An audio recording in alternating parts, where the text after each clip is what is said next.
है ना, जी तू मेहनत की है, अगर तू अच्छाई नाल कीता है तो अच्छाई तेनू बेहतरीन, ये नहीं भी तेरा कोई घाटा वादा कर लिया जाएगा, कोई डंडी मार ली जाएगी, नहीं, बल्कि तेरी नेकी की मिकदार तो भी ज्यादा अल्लाह की रहमत नाल 10 गुना या 70 गुना या 700 गुना ज्यादा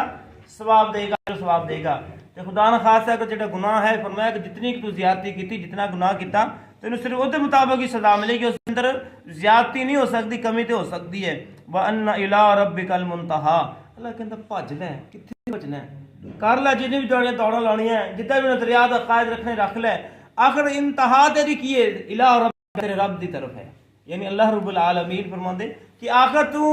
इस दुनिया में छड़ के तेरी मौत वाक़ होनी है और तेनू तेरे अपने घर वाले ने अपने हथी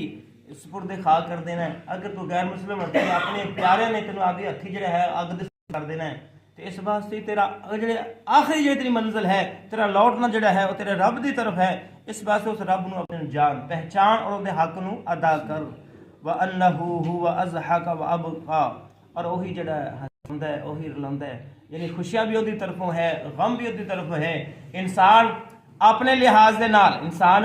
अपनी मर्जी के नाल ना खुश हो सकता है और ना ही परेशान हो सकता है। खुशी का मिलना